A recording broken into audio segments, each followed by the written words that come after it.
Hello, hello. Welcome to the Kinks and Beatles Daily Deep Dive. I am your host, Tony Fry. This is episode 242. Thank you for joining me. If you are popping in on the YouTube live, make sure you swing by the chat, say hello, share your thoughts, vote in our poll that we have going on right now. If you're listening to this after the fact, make sure you swing by our YouTube channel and subscribe so that you can watch our live recordings of these podcasts and participate as well. Plus the subscriptions will help us do some cool bonus material and stuff like that down the line once we hit certain thresholds. So make sure you do that. And also, if you haven't watched these shows before or haven't listened to the podcast before and you want to get in on some of those older episodes, there's 241 episodes before this one. You can find all that information at herohabit.com under the podcast button, a whole listing separated by album of which songs we've covered already. And I'm more and more of those old archives from when it was audio only are being added to YouTube every week. So swing by herohabit.com for all that information. So today, episode 242, we're talking about Shangri-La by the Kinks, which was released September 12th, 1969 as a single in the UK. And the side 2 opener of Arthur or the Decline and Fall of the British Empire on October 10th, 1969. It failed to make any impression on the charts in the UK, which is a sentence I'm sure you are used to hearing me say at this point. And I know from talking to a lot of listeners of this podcast that Shangri-La is considered by a lot of people as one of Ray's greatest recordings, right? Peak Ray Davies, a shining example of his capabilities. And it's pretty easy to justify this opinion. It's not my personal favorite Kinks song, but I totally 100% understand if somebody else thinks that highly of this song. It feels to me like it's more of one of those songs like Uncle Albert or You Never Give Me Your Money, which we talked about last night, where it's a fragmented combination of songs, right? But unlike those songs, these feel like they were written as one piece, right? You Never Give Me Your Money or Uncle Albert or even Band on the Run, those fragments are clearly disconnected from each other. But this one is a thoughtful, through-composed piece of music that just happens to fit in that same mold as some small song fragments. I mean, there's not really a chorus. There's the Shangri-La refrain in the opening verses, and then you get that epic Shangri-La, la la la la la la la la la. But you don't really get that till the song's half over, which is a long time to wait for a chorus. So I consider that just a complete section all on its own. It's another song fragment. But everything works perfectly together.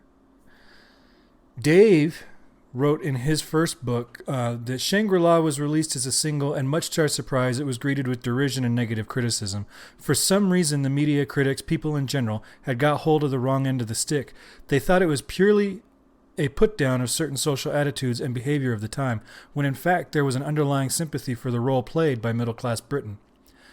Let's look at the lyrics and see where these critics could characterize the meaning of this song in such a way. So the first verse says, "Now that you found your paradise, this is your kingdom to command. You can go outside and polish your car or sit by the fire in your Shangri-La." On the surface, that doesn't seem so bad, right? The song opens with this sweet verse and a very delicate performance by Ray against a single acoustic guitar, right? And what he's saying here, in the way that I read it, is not sarcastic at all, right? Home is where the heart is. Man is the king of his castle. We're always putting this emphasis. You know, there's 1,000 idioms about home being your palace or whatever, and that's all he's saying here is this is the paradise that you dreamed of, right? This is your Shangri-La. I don't see that as sarcastic or put down at all. Then the second verse kicks in. "Here's your reward for working so hard. Gone are the lavatories in the backyard. Gone are the days when you dreamed of that car. You just want to sit in your Shangri-La." Okay, now we're 2 verses in, and I can't see where the critical derision comes from. To me, at the outset, the song is very clearly about a man who worked and achieved his dreams, and now he just wants to enjoy the fruits of his labor. That's it. It's simple. Where do these critics get off? writing such horrible critiques of the song. But in the third verse, Ray does seem to take a stab. And I think it all comes down to these next two sections. In verse 3, he says, "Put on your slippers and sit by the fire. You've reached your top and you just can't get any higher." As if to say this middle class existence is as good as it's going to get for you. Right? And I'll talk about it in a little bit later, but I still don't think this is a condemnation of the British middle class worker. This is a condemnation of the system, not the person. Right? Then he sings, "The little man who gets on the train got a mortgage hanging over his head, but he's too scared to complain because he's conditioned that way." This verse to me is just another way of saying keep calm and carry on, right? This is a British mentality that is well documented, right? And it's an American mentality too in a lot of ways. Sure, this man has a mortgage to worry about, but he still gets on the train, does his work, does what he needs to do to get it done. And he doesn't complain about it. He doesn't put on a pity party. He just gets the work done. And in fact, later in that same verse, he pays off his debts and is able to get a TV and a radio. So now, again, is this a condemnation of the worker? He had a mortgage. He went to work. He got it done. He didn't complain about it. He paid his bills. And now he's got some more luxuries in life that he can afford. I don't see where the critique of this song comes from. His hard work is not in vain with these little luxuries that he has in his life. Once the song shifts into a more straight ahead rock, Ray does seem to condemn certain aspects of middle class culture, but he never condemns the middle class worker. He talks about the homogenation of the modern neighborhoods where all the houses look the same. The gossip that circulates in these neighborhoods, the emotional insecurity that goes unspoken in that society. He says life ain't happy in your little Shangri-La, but at the end of the day, it is still your Shangri-La. And there's something to be said for that. I think any criticism of these lyrics at the time we're missing what Ray was trying to say. It's obvious to me, and I'm looking at it through a historical lens, obviously, but it's obvious to me that Ray is more critical of the fact that the character in this song has to suffer in silence than he is critical of the character in this song. Right? In the modern day, this would be a song about social media. Right? You post your best pictures on Instagram where you look happy and fulfilled and off doing fun things, but you don't post pictures of yourself laying awake at night wondering which bill you're going to have to pay late this month. It's the same basic concept with this Shangri-La, right? This character in this song is sitting in silence. He's not allowed to express his insecurity, his fear, the weight of having that mortgage over his head. He's just got to keep calm and carry on. And really, it's a testament to the quality of Ray's songwriting and the timeliness that is timeless, right? Because as relevant as this was in a post-World War II England or a late 60s England, it is just as relevant to a modern day everywhere, right? The scenery changes, but the way we behave and our expectations of others really don't. And so in that respect, Ray's music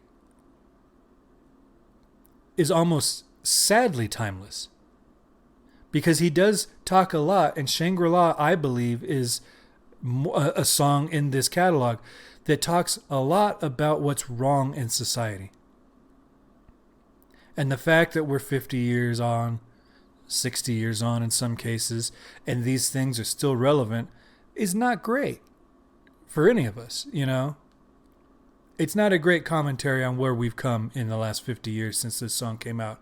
That, okay, it still pretty much applies. Maybe it's not applying to tract neighborhoods anymore, but it still applies in our work life, in our social life, all that kind of stuff. It's sad. I'm not going to get into a deep musical analysis of this track. He does some beautiful chords, and it's all very simple. But it has to be. This is kind of a folky song, especially at the beginning. We just start on the A minor.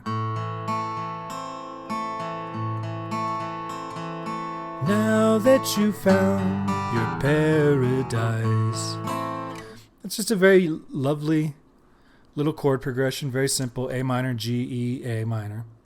But what's cool, and he does this a lot, we've talked about this on several episodes already. We've established this A minor as we've established that as the tonic, the main chord. And at the end of that second verse, you sit and you're Shangri-La. And he just raises it up to an A major. And he loves playing between that minor and major. He does it on like Sunny Afternoon as an obvious example, where he switches from D minor to D major and back and forth and back and forth. He's not switching to the key of D major or A major though.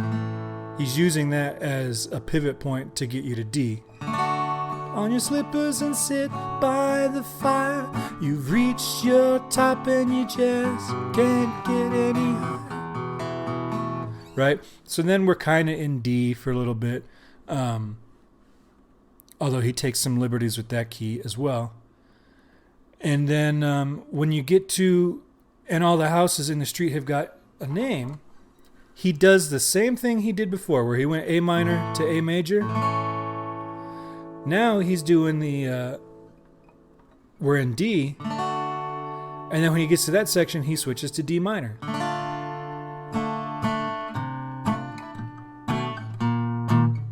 And it's basically the Sunny Afternoon, where he's just walking down the D minor scale. Same chimney pot, same metal car, same window pane. So right there, even in the verse, just like Sunny Afternoon, he throws in that D major chord. So he is in D minor, he's playing around, he gets to that A chord, which could resolve either way, to D minor or D major, and he hits the D major.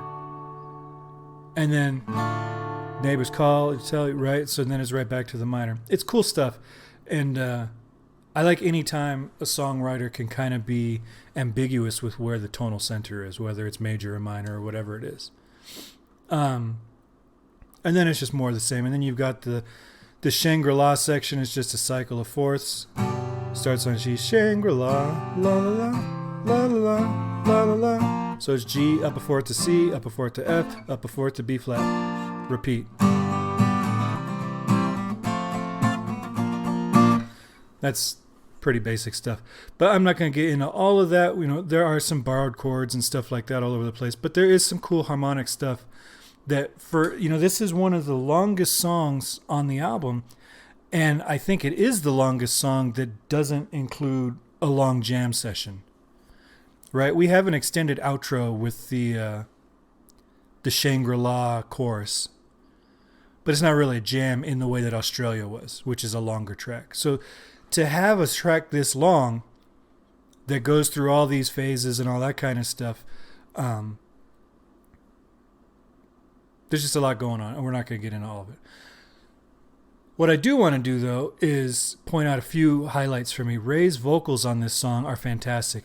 And he does this from time to time on several songs, but he uses different voices to convey his messages, right? The soft, gentle, fragile vocal that opens the song is very different from the aggressive, shrill voice that leads the rock section, right? And I've said it before, I'll say it again, I will say it again in the future, I'm sure. But I love when a singer makes these types of adjustments to their vocal.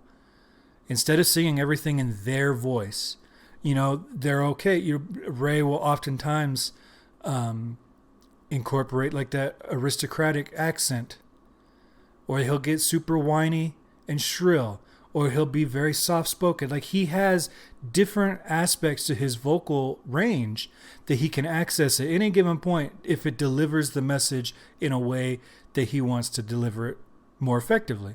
And that's another reason, going back to what we talked about at the top of this episode, where with the critics saying that this is a condemnation of the British working class, I think you can take some cues from his vocal presentation in this, that he's not crazy about the neighborhood life, right? The track housing, the gossiping, all that kind of stuff, because he does affect his voice in a different way there.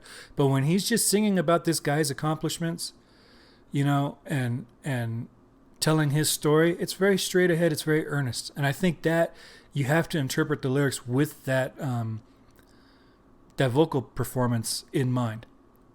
Also, Mick Avery's drumming. Stop me if you've heard me say this before.